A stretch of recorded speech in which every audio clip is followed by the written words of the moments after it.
Hey everyone, so in this episode I'm going to be going over a few considerations for males and females who are looking to do their first fitness photo shoot. Okay, so you're probably at the point now where you've been dieting really hard, you've been training really hard, you're looking really lean, your selfies are looking awesome, you booked in a fitness photo shoot, but now you hear things like, what do I do about tanning, what do I do about attire, what do I wear, what about skin preparation, and all these little things that if you do them all right, it'll make you look even better for the photo shoot. So this will probably also interest photographers as well. You can advise the model, and if you're the model yourself, these are things that you can remember when you're coming up to the shoot. So you may be thinking that a lot of these things are not actually that important, but I have had some tanning disasters before where all the Photoshop wizardry couldn't save it, and I was just like, oh. So definitely be careful, and if just do it right first time, and then you won't have to worry. Okay, so my first point is going to be to do with skin preparation. This is probably going to be aimed more towards the guys, as females kind of already have this in their routines anyway. But if you're coming up to a fitness photo shoot or a bodybuilding show, a lot of the time everybody gets rid of hair on the body, mostly because it's going to cover up separation lines in between muscles, etc. And everything just looks more defined and you can see all the muscles a lot better. That's the general idea of it. So that's usually the general consensus when it comes to fitness shoots. But if you're hired via an agency for an underwear shoot or something, just check with the agency or make sure you clear it with the production team first, because that could be a big trouble. So you're probably already aware of the options for hair removal. You have shaving, dry shaving, and hair removal cream. So please, if you're coming towards a fitness photo shoot, or even if you're going on stage, please practice it months before, because you don't know how your skin is going to react to the lotions, and you don't know how good you are, because I've seen guys come in sometimes and they've looks like they've hacked themselves with a machete.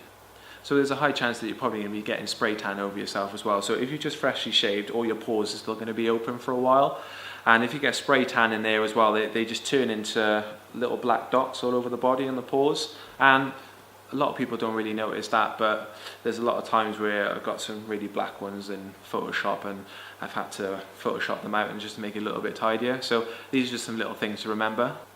Okay, so my next point is to do with tanning. I'm not a professional tanner. There are professional competition tanners who specialise in these sort of things, but these are just some things that you can remember to yourself, or if you're going to a commercial tanner who may not have done that competition, that thick, dark sort of tan, then this may be something you want to be aware of. Okay, so I always advise all my models to get a thick tan anyway, and let's be honest, everyone looks better when they have a tan. Like me, for example, I definitely need a tan. I look like Casper the Not So Friendly Ghost. So a couple of people have also said to me, oh, I tan really well, why don't I just get a couple of sunbeds? And to be honest, when you're under studio lights or if you're under stage lights, you're washed out quite a lot anyway, so the darker you are, the better. And the main thing is, when you got that tan on, it really brings out definition. I mean, why would you want to do that? So shower and clean the skin, and also exfoliate really hard, paying attention to these sort of areas where the skin is a lot thicker. And also either don't use any soap at all or use pH balanced soaps such as simple soaps. Also, as soon as you come out of the shower, don't apply any sort of external products such as, as horrible as it sounds, deodorant and also moisturizers. When you have external products off the skin after you come out of the shower and then you apply tan, you run the risk of the tan reacting with the chemicals, and yeah, some people have turned out like the Hulk.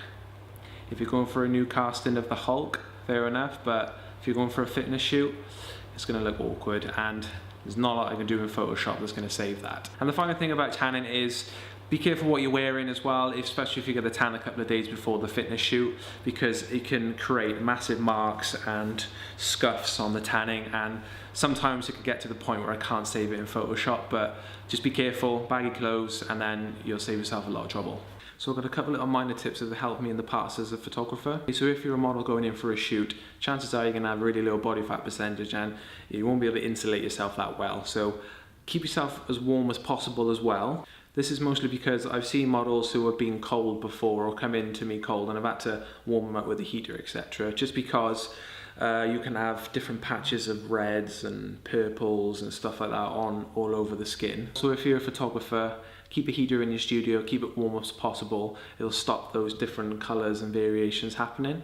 You'd be surprised how much of a difference this can make to the photos. On the opposite end of that, if you're really warm or you've been pumping up, so as you know, when you've been exercising a certain muscle, blood rushes to that surface. So I've seen people who've gone really bright red, red in the face and they've sweated and they've rubbed themselves with a towel and the tan has come off slightly and they've gone red around these sort of areas. And keeping colours consistent and having the same sort of tone throughout the body makes a really big difference to how the photos look. So thank you for watching, everyone. Hopefully you got some useful tips from that.